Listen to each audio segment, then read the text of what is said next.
เลลูยาฮาเลลูยาพระเจ้าพระบิดาเราอธิษฐานต่อพระองค์พระเจ้าทรงเป็นพระเจ้าผู้ยิ่งใหญ่สูงสุดในชีวิตของเราทั้งหลายที่เราเข้ามานมัสการพระองค์ในค่ำคืนนี้พระเจ้าเราขอบคุณสำหรับความรักอันยิ่งใหญ่ของพระองค์ความรักของพระเจ้าที่ทรงประทานให้แก่ชีวิตของเราความรักของพระองค์ที่ทรงประทานให้แก่โลกนี้ค่ะพระเจ้าโอ้ฮาเลลูยาและด้วยพระองค์ที่นำพาชีวิตของเราทั้งหลายได้มาอยู่ที่นี่รวมกันค่ะพระเจ้าที่เราจะสรรเสริญพระองค์ที่เราจะนมัสการพระองค์ร่วมกันฮาเลลูยาพระเจ้าเราขอบคุณพระองค์สำหรับความรักของพระเจ้าความรักที่ไม่มีความรักอื่นใดในโลกนี้นอกจากความรักของพระองค์แต่เพียงผู้เดียวที่เข้ามาเปลี่ยนแปลงชีวิตของเราทั้งหลายฮาเลลูยาและสรรเสริญพระองค์พระเจ้าพระองค์ทรงเป็นความรักที่ยิ่งใหญ่พระวิญญาณบริสุทธิ์ของพระองค์ที่ทรงอยู่ในชีวิตของเราทั้งหลายที่ทำให้ชีวิตของเราทั้งหลายเปลี่ยนไปโอ้ฮาเลลูยาฮาเลลูยาสรรเสริญพระองค์สรรเสริญพระเจ้า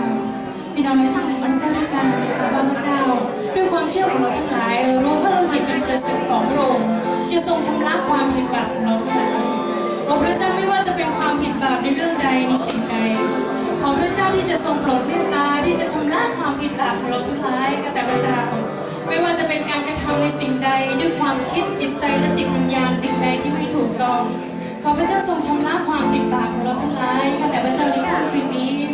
เราปรารถนาที่จะเป็นผู้สะอาดมีสะอาดและใจบริสุทธิ์ต่อจำเพาะพระพักของพระองค์ที่เราทั้งหลายมาที่นี่เพื่อจะเป็นดังเครื่องบูชาที่พระเจ้าทรงพอพระทัยขอการชำระชีวิตของเราทั้งหลายก็แต่พระเจ้าเพื่อชีวิตของเราจะเป็นชีวิตที่พอพระทัยสำหรับพระองค์โอ้ฮาเลลูยาฮาเลลูยาสรรเสริญพระองค์โอ้พระเจ้าพระองค์ทรงเป็นพระเจ้าเดียวที่เราทั้งหลายเข้ามานมัสการพระองค์พระองค์ทรงเป็นเราก็มาเฝ้าพระองค์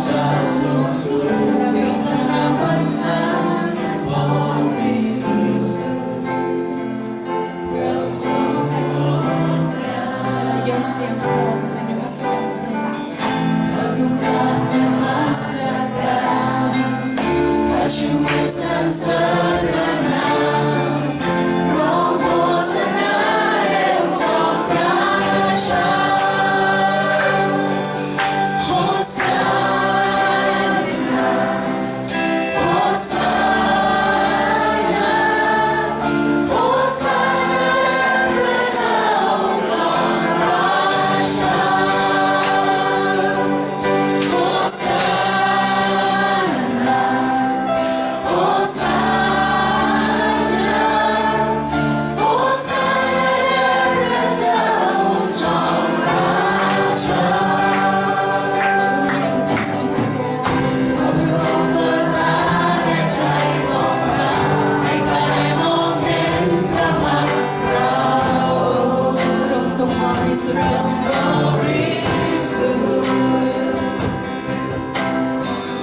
ข้าได้มาเข้าเฝ้าพระเจ้าสูงสุดอยู่ต่อหน้าบัลลังก์อันบริสุทธิ์เราสมมติกันข้าลงกราบนมัสการข้าชูมือสรรเสริญพระนามร้องโหสนาเร็วจอมราชาโหสาโหสาโหสาพระเจ้าจอมราชาโหสาโหสา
เจ้าแต่เพียงผู้เดียวที่เราทั้งหลายมาแสวงหาพระองค์พระองค์ทรงเป็นพระเจ้าเดียวองค์บริสุทธิ์และยังทรงพระชนอยู่ท่ามกลางเราทั้งหลายข้าแต่พระเจ้าโอ้พระเจ้าในค่ำคืนนี้ที่เราทั้งหลายจะยกเสียงเราก็มาสรรเสริญยกย่องพระนามของพระองค์โดยพระนามเดียวของพระองค์คือพระนามในองค์พระเยซูคริสต์เจ้าผู้ยิ่งใหญ่สูงสุดเราสรรเสริญและขอบคุณพระองค์ในพระนามพระเยซูคริสต์เจ้าเอเมนเอเมนฮาเลลูยาพระเจ้าของเราองค์บริสุทธิ์ได้ไหมคะเราขอรับข่าวว่าพระเจ้าสถิตอยู่กับเราพระเจ้าองค์บริสุทธิ์เอเมนเราจะนมัสการพระเจ้าด้วยกันนะคะของพระเจ้าบอกว่าทุกสิ่งที่เกิดมาพระเจ้าทรงสร้างทุกสิ่งเป็นสิ่งที่ดีไหมคะเอเมนแล้วเราเชื่อว่าเพลงนมัสการของเราจะสามารถเปลี่ยนแปลงชีวิตเราและเปลี่ยนโลกนี้ให้เราได้เอเมนทุกคนก็ได้นั้นของเรายิ่งใหญ่เอเมนสรรเสริญพระเจ้าด้วยกันโอ้เป็นพระเจ้าให้ทุกชีวิตเป็นเสียงร้องเพลงบทบาทเอาไว้ในโลกทุกทายสองกันฉันโอ้ร้องฮาเลลูยาร้องฮาเลลูยานมัสการนะโอ้ให้เธอได้มีประสานดังบอกกันว่าทั่วทั้งโลกให้สิ่งที่มันสดชื่นและความเบิกบาน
ชมยินดีในความยิ่งใหญ่เรา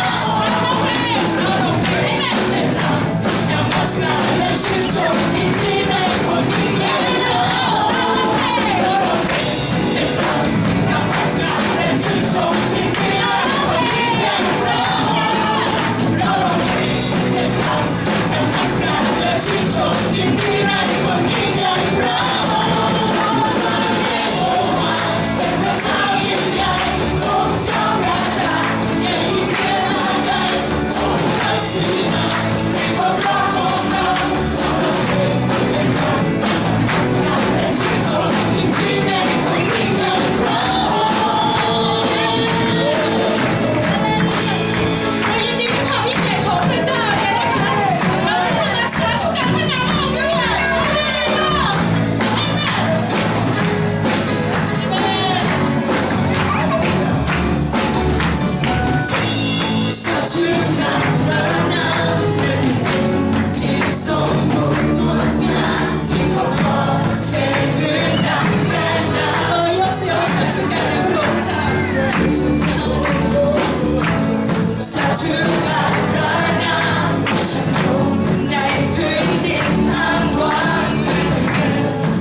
สิ่งเดียวสิ่งเดียวที่เราทั้งหลายเข้ามานมัสการพระองค์ยกย่องสรรเสริญพระองค์โอ้ฉันสรรเสริญผู้ยิ่งใหญ่สูงสุด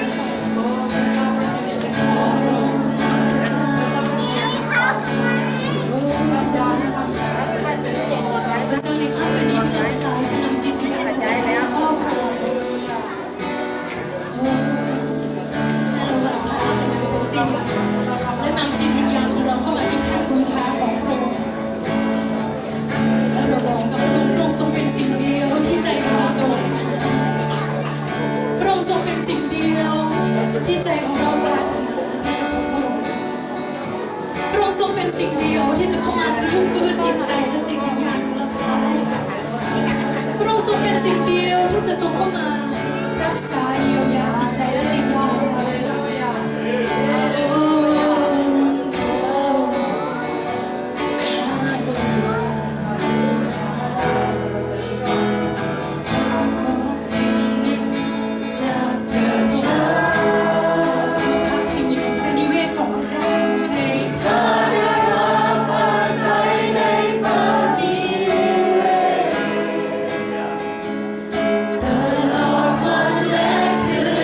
ใ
ชื่นชม ที่เขาชื่นชม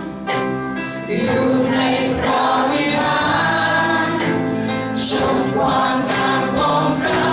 องค์ขอเพียงให้ของพระองค์ความสุขล้ำเกินบรรยายขอเพียงใกล้ชิดพระองค์ ใกล้ชิดพระองค์ จิต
ชีวิตของฉันก็เป็นเรา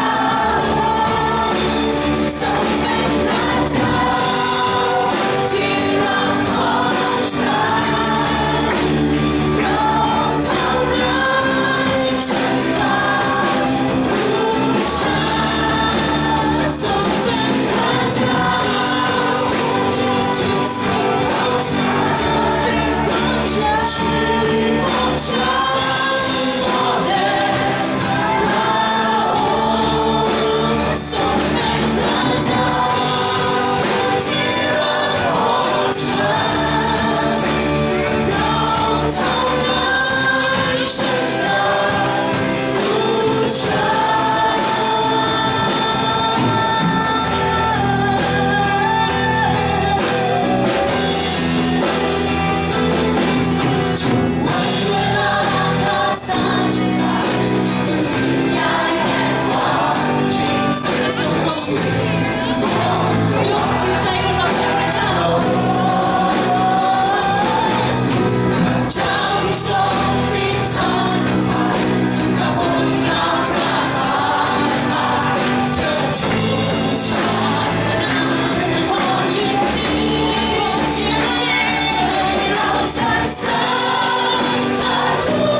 จงกษัตริย์เราใกล้ชิดเราพระเจ้าทรงอยู่ต่อหน้าทางทางจงเข้ามาด้วยใจที่เข้ามาแสวงหาจงเข้ามาพระเจ้าผู้ยิ่งใหญ่สูงสุด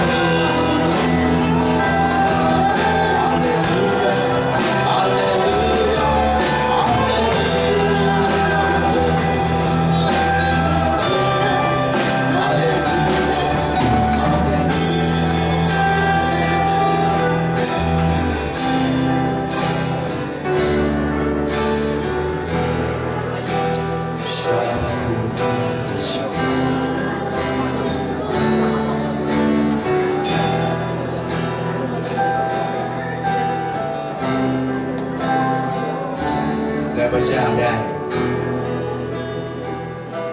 ให้ข้าพเจ้าได้ระลึกถึงพระวจนะของพระเจ้าที่กล่าวไว้บอกว่านี่แน่บุตรที่รักทั้งหลายของเราเอ๋ยอย่าคิดว่าเจ้าเป็นแต่เด็กแต่จงรู้เถอะว่าเราคือพระเจ้าที่มีนามว่าเราเป็นซึ่งเราเป็น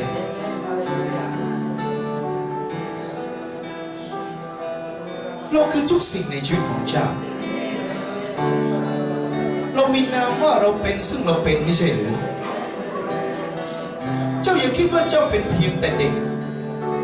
แต่จงรู้เถอะว่าเราคือทุกสิ่งในชีวิตของเจ้าและเราจะใช้เจ้าเราบอกแล้วไม่ใช่หรือว่าจงออกไปสั่งสอนจนทุกชาติให้เป็นสาวกของเราให้รับบัพติศมาในพระนามพระบิดาพระบุตรและพระวิญญาณบริสุทธิ์และสอนเขาให้ถือรักษาสิ่งสารพัดที่เราได้สั่งเจ้าไว้นี่แหละเราจะอยู่กับเจ้าเสมอไปจนกว่าจะสิ้นยุคไม่ใช่หรือนี่ไงบุตรที่รักทั้งหลายของเราเอ๋ยจงกระทำตามพระมหาบัญชาของพระเจ้าของเจ้าเพราะเรามีนามว่าเราเป็นซึ่งเราเป็นทุกสิ่งในชีวิตของเจ้าวันนี้เจ้าจงกล้าที่จะออกมาและออกไปสั่งสอนจนทุกชาติให้เป็นสาวกของพระเจ้าของเจ้าเราอยากให้เราทั้งหลายที่นี่รู้เถอะว่าเราคือพระเจ้าของเจ้าสรรเสริญและขอบคุณพระองค์ที่ในค่ำคืนนี้เราได้มานมัสการพระเจ้าที่นี่สรรเสริญและขอบคุณพระองค์ที่พระองค์ทรงใช้เราทั้งหลายให้ออกไปสั่งสอนชนทุกชาติให้เป็นสาวกของพระเจ้าขอบคุณพระเจ้าที่พระองค์ทรงใช้ชีวิตของเราขอบคุณพระเจ้าสำหรับพระวจนะของพระเจ้าที่มาถึงเราทั้งหลายในค่ำคืนนี้เราเชื่อว่าในเวลานี้จะเป็นเวลาที่เราทั้งหลายจะได้เข้ามาใกล้ชิดกับพระองค์เป็นเวลาที่เรามาอธิษฐานกับพระเจ้าเป็นเวลาที่เราจะเข้ามาใกล้ชิดกับพระองค์และเป็นเวลาที่เราทั้งหลายจะได้มีส่วนในการดำเนินชีวิตกับพระเจ้าและเข้าใจพระองค์และปฏิบัติรับใช้พระเจ้าและทำตามพระมหาบัญชาของพระเจ้าให้สำเร็จในชีวิตของเราสรรเสริญและขอบคุณพระองค์สรรเสริญและขอบคุณพระเจ้าทุกหลายที่นี่พร้อมที่จะให้พระเจ้าได้ทรงใช้ชีวิตของเราเราทั้งหลายที่นี่พร้อมที่จะออกไปประกาศพระนามพระเจ้าต่อไปสรรเสริญและขอบคุณพระองค์ในพระนามพระเยซูเจ้าเอเมนเอเมนเอเมนเราเชื่อพระเจ้าอยู่ไหม